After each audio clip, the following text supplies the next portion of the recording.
Bueno, vamos a ir directamente al grano. Hoy vamos a diseccionar en esta explicación uno de esos momentos que literalmente cambiaron el rumbo de la humanidad, la revolución industrial.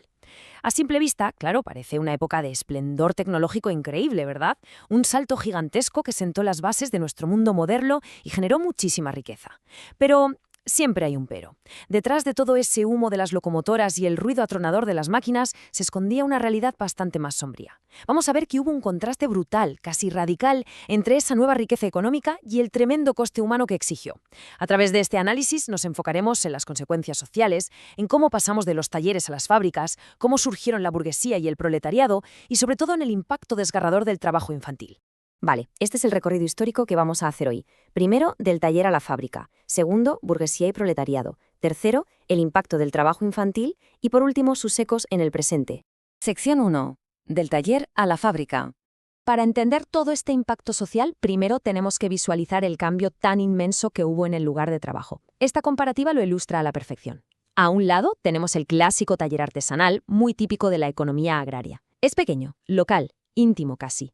Ahí el artesano era el dueño de todo, de su tiempo, de sus herramientas y de lo que fabricaba. Sin embargo, al otro lado el panorama da un giro radical. Es la fábrica de la primera revolución industrial. Un espacio gigante, lleno de máquinas y sin duda, ruidoso a más no poder. De repente, el ser humano ya no marca el ritmo, es la máquina la que manda. Es la prueba visual de cómo pasamos de un mundo tradicional a la dura realidad del capitalismo industrial. Y claro, de todo esto nace un sistema completamente nuevo. El capitalismo industrial básicamente barrió el trabajo manual para poner a las máquinas en el centro de todo, y la fábrica se convirtió en el epicentro absoluto de la vida laboral. Pero ojo, porque el cambio más profundo, el que de verdad sacudió a la sociedad, fue el tema de la propiedad. La gente que antes fabricaba y vendía sus propias cosas, de la noche a la mañana, se quedó sin sus medios de producción. Pasaron a ser asalariados, es decir, trabajaban a cambio de un sueldo fijo y punto. Todo el capital, ya fueran las máquinas, los edificios inmensos o las materias primas, se quedó en manos exclusivas del empresario. Que sí, la productividad se multiplicó, fue un éxito rotundo en ese sentido, pero el poder de negociación del trabajador prácticamente se esfumó. Pasamos a la sección 2. Burguesía y proletariado. Esa concentración de dinero y fábricas en tan pocas manos no solo movió la economía, sino que partió a la sociedad en dos. Literalmente creó una brecha inmensa. Por un lado surgió la burguesía, los dueños del capital, los grandes empresarios y esos inversores que básicamente se llevaron el gran premio de este explosivo crecimiento económico. Y en el otro extremo, pues la inmensa mayoría de la población, el proletariado. Hablamos de trabajadores empobrecidos que dependían de un salario mínimo para sobrevivir a duras penas, atrapados en condiciones laborales que hoy nos parecerían una auténtica locura. Y todo esto sin ninguna ley pública que los respaldara. Y claro, esta desigualdad tan extrema fue el caldo de cultivo perfecto para que empezaran las movilizaciones sociales y surgieran movimientos como el socialismo, exigiendo un reparto de la riqueza y el fin de tanta explotación. Ahora, hay un detalle interesantísimo en el que vale la pena detenernos. La propia palabra proletariado. Su etimología esconde una realidad desgarradora. A estas personas se les había despojado de tal manera de sus tierras, de sus herramientas y de sus derechos que literalmente carecían de cualquier tipo de patrimonio. Cero. Se les llamó proletarios porque lo único que poseían en el mundo, su única supuesta riqueza o activo para aportar al sistema, eran sus propios hijos, su prole. Es tremendo pensarlo de esta forma, ¿verdad? Sección 3. El impacto del trabajo infantil. Sabiendo que los hijos eran el único recurso de estas familias obreras, podemos imaginarnos el futuro tan sombrío que les esperaba dentro de esas fábricas. A veces, leer las fuentes primarias de la época nos deja helados. Fijémonos en este extracto. Es una resolución del Parlamento británico del año 1819. Establecía que los niños mayores de 9 años no trabajarían más de 72 horas a la semana. Repito el dato, 72 horas semanales. Y lo más impactante de todo no es el número en sí, sino que en aquel entonces esto fue redactado como una medida de protección. Se consideró una gran reforma. Lo que significa que, antes de ese año, críos de apenas 6 o 7 años trabajaban todavía más horas y sin ningún tipo de límite legal.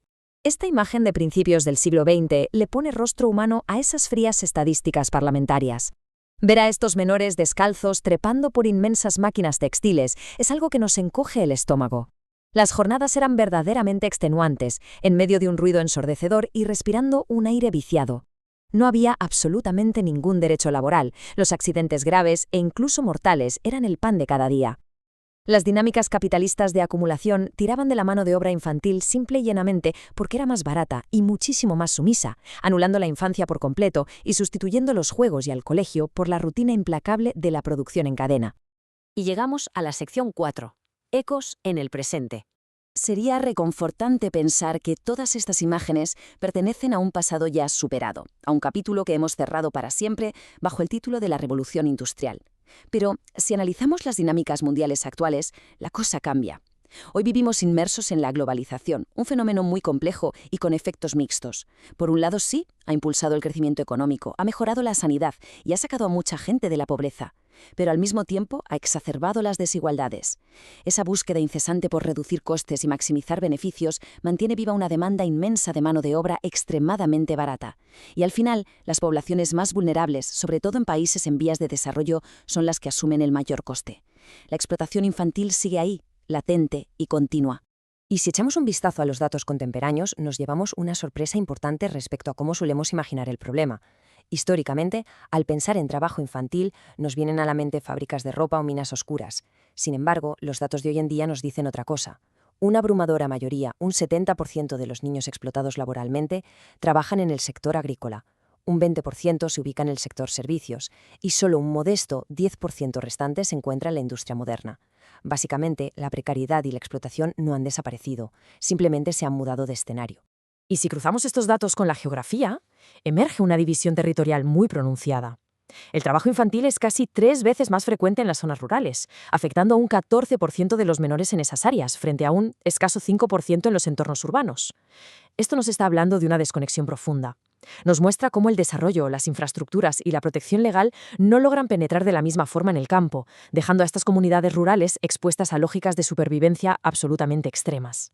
Y el coste a largo plazo de esta realidad es incalculable. Pero podemos empezar a medirlo con este dato demoledor.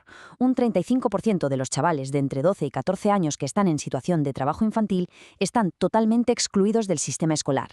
No pisan una escuela. Es un atentado directo contra los derechos fundamentales. Porque claro, sin educación, las oportunidades de movilidad social se desvanecen en el aire. Lo que hace el trabajo infantil es garantizar que el hijo de un trabajador pobre siga siendo pobre toda su vida, perpetuando este ciclo de forma implacable generación tras generación. Para ir cerrando esta explicación, es vital que miremos toda esta perspectiva histórica y confrontemos una realidad bastante compleja. Desde aquellos oscuros talleres del siglo XVIII hasta los campos de cultivo contemporáneos, la explotación de los más débiles ha mutado, es cierto, pero nunca ha desaparecido. Y la gran pregunta que debe quedar resonando tras repasar todos estos datos es esta. ¿Es verdaderamente el trabajo infantil una consecuencia natural y casi inevitable de la pobreza humana? ¿O estamos ante un fallo estructural profundo, el diseño consciente de una economía global que necesita de esta vulnerabilidad extrema para sostenerse a sí misma? Aclarar esta respuesta no solo moldea cómo leemos nuestro pasado, sino que define la forma exacta del mundo que estamos construyendo ahora mismo. Muchas gracias por acompañarnos en este recorrido.